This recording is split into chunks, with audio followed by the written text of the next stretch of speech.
नमस्ते दोस्तों। आज हम class 10th NCERT chapter 8 introduction to trigonometry की शुरुआत करने वाले हैं। अगर आपको ट्रिग्नोमेट्री में बिल्कुल कुछ भी नहीं आता तो फिर भी आप चिंता मत कीजिए, इस वीडियो के बाद आपको सब कुछ आएगा, सब समझ में आएगा। तो चलिए स्टार्ट करते हैं। सबसे पहले हम यहाँ पे समझेंगे कि ट्रिग्नोमेट्री होता क्या है, यानी त्रिकोणमिति क्या होता है। तो चलिए पहले हम इसकी परिभाषा देखते हैं कि ट्रिग्नोमेट्री क्या होता है।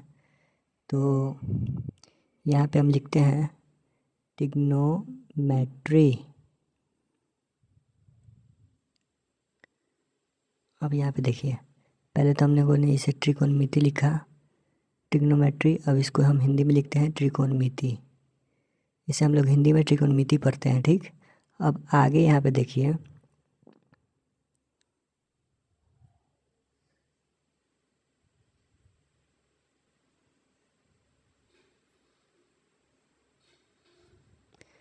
वैश्विक भाषा में कहें तो त्रिकोणमिति जो होता है, ट्रिग्नोमेट्री, वो 3 शब्दों से मिलकर बना होता है।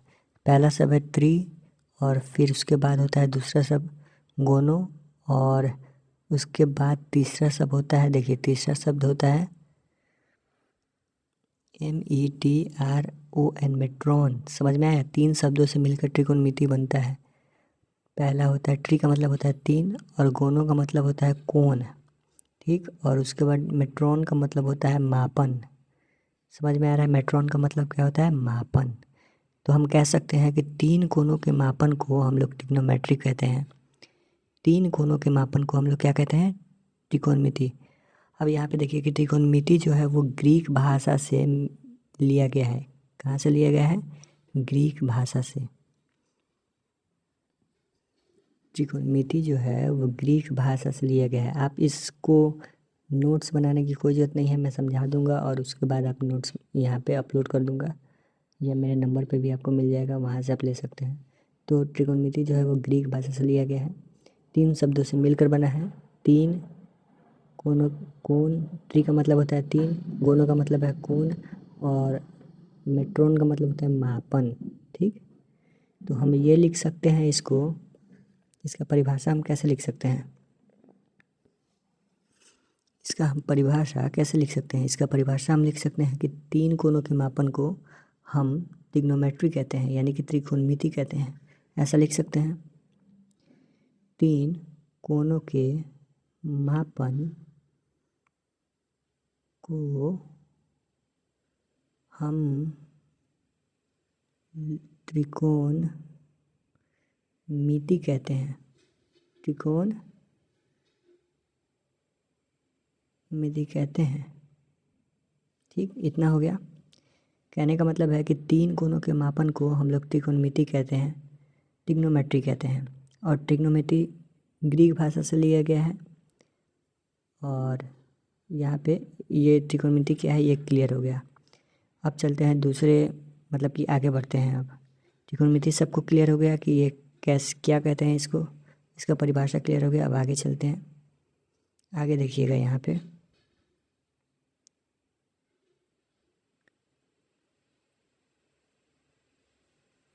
अब देखिएगा यहाँ पे त्रिकोणमिति में हम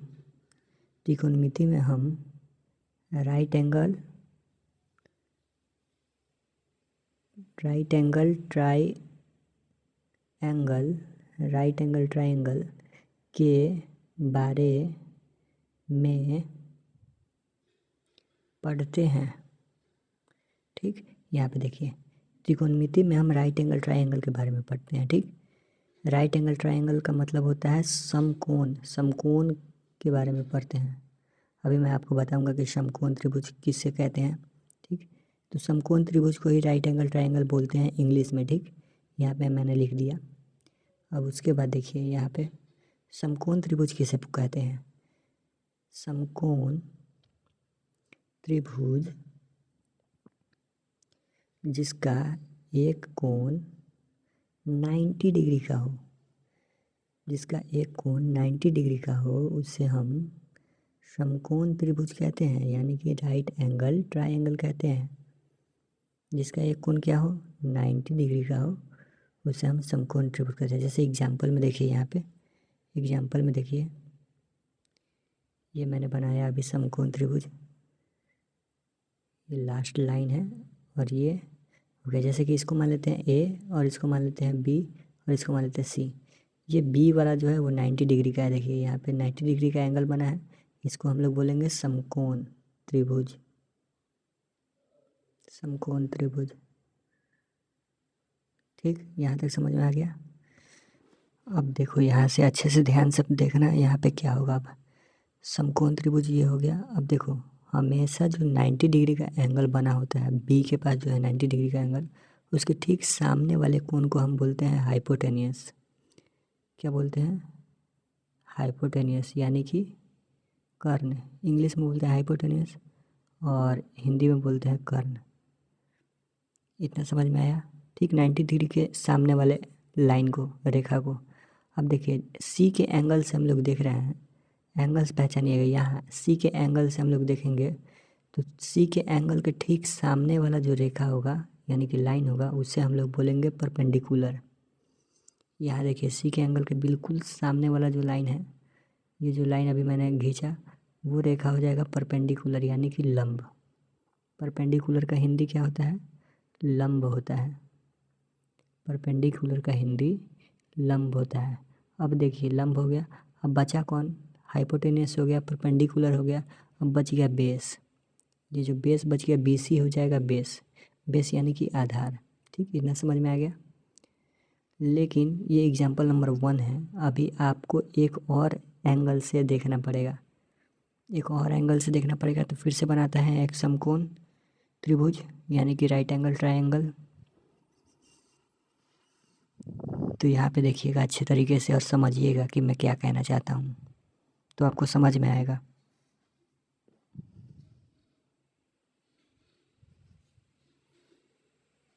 यहाँ देखिए फिर से A B और C मान लेते हैं और ये B 90 डिग्री का हो जाएगा।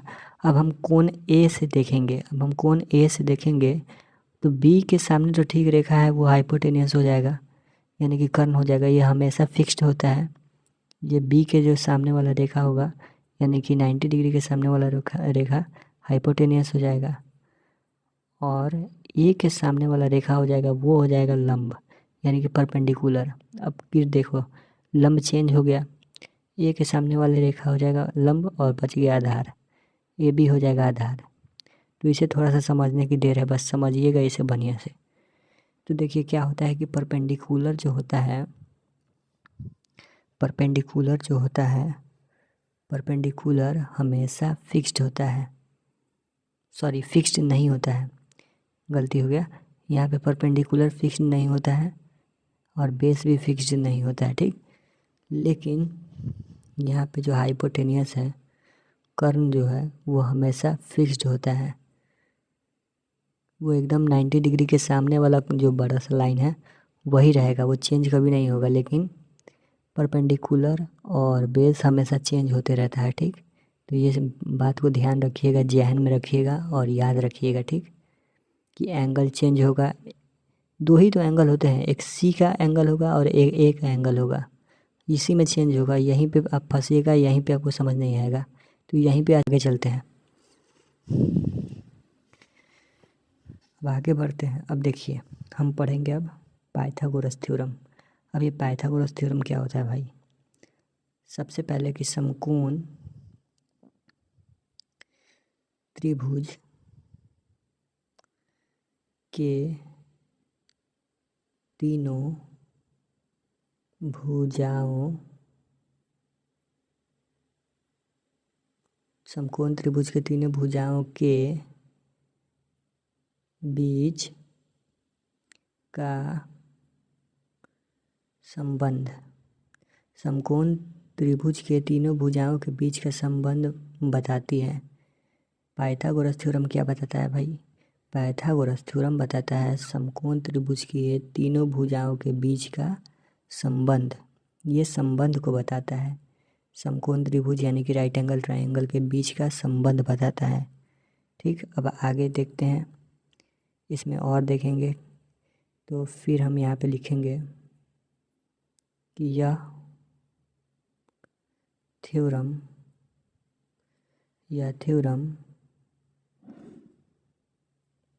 कहता है या थ्योरम कहता है कि समकोण त्रिभुज में, यह थ्योरम कहता है कि समकोण त्रिभुज में सबसे लंबी भुजा यानी कर्ण यानी कि हाइपोटेनियस, यह थ्योरम कहता है कि सबसे लंबी भुजा, समकोण त्रिभुज में सबसे लंबी भुजा यानी कि कर्ण हाइपोटेनियस का वर्ग का मतलब होता है स्क्वायर, और बाकी दो भुजाओं जैसे कि हो जाएगा लंब यानी कि परपेंडिकुलर, हमेशा याद रखिएगा, लंब यानी कि परपेंडिकुलर, और आधार यानी कि बेस, के वर्ग के बराबर होता है। कहने का मतलब है कि यह थ्योरम कहता है कि समकोण त्रिभुज में सबसे लंबी भुजा यानी कि हाइपोटेनियस का वर्ग यानी कि उसका स्क्वायर, h का स्क्वायर, और बाकी दोनों भुजाओं यानी कि लंब यानी कि परपेंडिकुलर b का स्क्वायर, और बेस यानी कि b का स्क्वायर होता है। ठीक, यानी कि हाइपोटेनियस के स्क्वायर बराबर होता है किसके, परपेंडिकुलर के स्क्वायर, और प्लस बेस का स्क्वायर के बराबर होता है, बेस के स्क्वायर के बराबर होता है। ठीक, यहाँ पे छूट गया, यहाँ पे मैं फिर से लिख देता हूँ, बेस के, यहाँ पे h का स्क्वायर हो गया, p का स्क्वायर हो गया, यहाँ पे बेस का स्क्वायर हो गया। ठीक, इसके बराबर होता है, कौन होता है, तो हाइपोटेनियस होता है। ठीक, अब यहाँ पे देखिए समझिएगा, सॉरी यहाँ पे एक छूट गया था, योग यानी सम के बराबर होता है, p square plus b square किसके बराबर होगा, h स्क्वायर के बराबर, हाइपोटेनियस के बराबर, ये सूत्र हो गया। अब इसका एग्जाम्पल देखते हैं, देखिए अच्छा से यहाँ पे ध्यान से देखिएगा। एग्जाम्पल p इक्वल टू मान लेते हैं 3 सेंटीमीटर है, और b इक्वल टू मान लेते हैं 4 सेंटीमीटर। ठीक, और हमसे h निकालने के लिए बोलेगा, h इक्वल टू क्वेश्चन। ठीक, तो h निकालने के लिए बोलेगा तो हम ये सूत्र लगाएंगे। ठीक, यहाँ पे हम ये सूत्र का प्रयोग करेंगे, इस फार्मूले का प्रयोग करेंगे, और उसके बाद देखेंगे कि क्या आंसर आ रहा है, कैसे ये फार्मूला वर्क करता है। तो यहाँ पे देखिए, पहले तो हम h का स्क्वायर करेंगे, फिर इक्वल टू p का स्क्वायर, और फिर प्लस b का स्क्वायर। अब यहाँ पे देखिए h का स्क्वायर तो नहीं दिया है, इक्वल टू p का स्क्वायर दिया है 3 सेंटीमीटर यानी कि 3 का स्क्वायर, और b का स्क्वायर दिया है 4, तो 4 का स्क्वायर हो जाएगा। अब h का स्क्वायर ऐसे ही रहेगा। अब 3 का स्क्वायर होता है 9, और 4 का स्क्वायर होता है 16। अब h का स्क्वायर इक्वल टू 9 और 16 होता है 25, और फिर h का स्क्वायर इक्वल टू 25। अब स्क्वायर उस साइड जाएगा तो रूट हो जाता है। ठीक, यहाँ पे देखिए स्क्वायर जब उस साइड जाएगा 25 का रूट हो जाएगा। अब रूट 25 का मान क्या होता है, 5, तो आंसर क्या आ जाएगा, 5। ये इतना समझ में आया, समझ में आ रहा है ना, ये बहुत ही सिंपल कैलकुलेशन है, और आप भी कर सकते हैं बहुत ही अच्छे तरीके से। तो ये था एग्जाम्पल इस सूत्र का। ठीक, अब चलते हैं आगे। अब हम यहाँ पे दूसरा टॉपिक स्टार्ट करने जा रहे हैं। 6 ट्रिग्नोमेट्रिक रेशियो होता है। अब ये कौन कौन होता है अभी आपको पता चल जाएगा। तो पहले ये समकोण त्रिभुज बनाते हैं, और इसी में हम लोग इस रेशियो को पता करेंगे। ठीक, तो पहले इसे ए मान लेते हैं, बी मान लेते हैं, और इसे सी मान लेते हैं। बी हमेशा 90 डिग्री का होता है, यह आपको पता ही है। और अब हम सी एंगल से देखेंगे। अब इसे थीटा मान लेते हैं। ठीक, थीटा ये क्या होता है ये आपको पता चल जाएगा। थीटा एक मतलब साइन होता है, और ये आपको पता चल जाएगा। ठीक, इसे डरना मत। अब 1 नंबर में देखिए, sine theta equal to P by B, यानी कि पी यानी कि परपेंडिकुलर, और बी यानी कि बेस, यानी कि परपेंडिकुलर और बेस के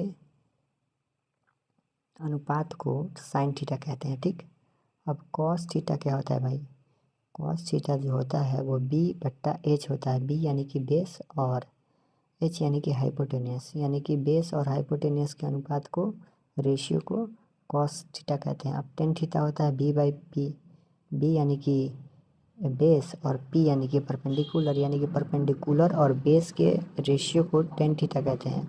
अब कॉसेक थीटा देखिए, कॉसेक थीटा होता है एच बाई पी, बिल्कुल साइन थीटा के उल्टा। एच यानी कि हाइपोटेनियस और पी यानी कि परपेंडिकुलर, तो हाइपोटेनियस और परपेंडिकुलर के रेशियो को कॉस थीटा कहते हैं, अनुपात को कॉसेक थीटा कहते हैं, ठीक, जो कि साइन थीटा के बिल्कुल उल्टा होता है। अब देखिए सेक थीटा जो होता है एच बाई बी होता है, यह कॉस थीटा के उल्टा होता है। ऊपर में जो कॉस थीटा मैंने दिया है उसका ठीक उल्टा होता है। और उसके बाद कॉट कॉट थीटा देखेंगे, कॉट थीटा टेन थीटा के बिल्कुल उल्टा होता है। देखिए tan theta B P by B है, तो ये कॉट थीटा जो होगा बी बाई पी हो जाएगा, ठीक। तो इसको बस समझना है आपको, और इसको कैसे याद करना है मैं बता दूंगा। आपको याद करने की ज़रूरत नहीं है, बहुत ही आसान तरीका है इसको याद करने का, ये बहुत ही सिंपल है, ठीक। ये हो गया आधार, ये हो गया कर्ण और ये हो गया लंब। यानी साइन जो है वो पी बाई बी है, यानी कि लंब बट्टा आधार है, और कॉस जो है वो बी बाई एच है, यानी कि आधार बट्टा कर्ण है, और टेन थीटा जो है वो पी बाई बी है, यानी कि लंब बट्टा आधार है, ठीक। अब आगे इसको याद कैसे करना है ये देखते हैं। तो यहाँ देखिए याद करने का तरीका मैंने खुद बनाया है, यह याद करने का तरीका बहुत ही आसान तरीके से याद हो जाएगा। पी बी और पी, और उसके बाद एच एच और बी। पी का मतलब यहाँ पे पी से हम लोग डिनोट कर देंगे पंडित, पंडित, पी से पंडित, बी से बद्री, एक नाम हो गया, बी से बद्री, और फिर पी से हो जाएगा प्रसाद, और एच से हो जाएगा हरि, और फिर एच से हो जाएगा हरि, और फिर बी से हो जाएगा बोल, यानी कि पंडित बद्री प्रसाद हरि हरि बोल। तो देखिए साइन पी बाई एच, यहाँ से पी यानी पंडित और एच उधर ले लेंगे, हरि हो जाएगा साइन, और फिर उसके बाद बी और एच को ले लेंगे तो हो जाएगा कॉस, और फिर लास्ट वाला पी और बी को ले लेंगे तो हो जाएगा टेन। ऐसा ही ठीक इसका उल्टा कर देंगे, एच बाई बी को ले लेंगे उधर से तो ये हो जाएगा कॉसेक, और फिर इसके बाद हम यहाँ पे एच बाई बी को ले लेंगे तो ये हो जाएगा सेक, और फिर उसके बाद यहाँ पे बी बाई पी को ले लेंगे तो ये हो जाएगा कॉट। तो याद करने का बहुत ही आसान तरीका मैंने बता दिया। अब यहाँ पे देखिए जहाँ पे पी को कौन डिनोट कर रहा है, पी को परपेंडिकुलर कहते हैं, पी को शॉर्ट में हम लोग परपेंडिकुलर कहते हैं, पी को क्या कहते हैं परपेंडिकुलर यानी कि लंब, और उसके बाद बी को क्या बोलते हैं, बी को हम लोग बेस बोलते हैं, सबको पता है बेस यानी कि आधार। और एच को क्या बोलते हैं, एच को बोलते हैं हाइपोटेनियस, एच को क्या बोलते हैं हाइपोटेनियस यानी कि कर्ण, ये सबसे लंबा रेखा होता है कर्ण, ठीक। अब देखिए दोस्तों यहीं पे हम लोग इसको एंड करते हैं, और आपको ये सारा पीडीएफ में मिल जाएगा। आप बस सब्सक्राइब कीजिए और कमेंट कीजिए कि मुझे पीडीएफ में ये चाहिए नोट्स, तो ये सब मैं आपको दे दूँगा।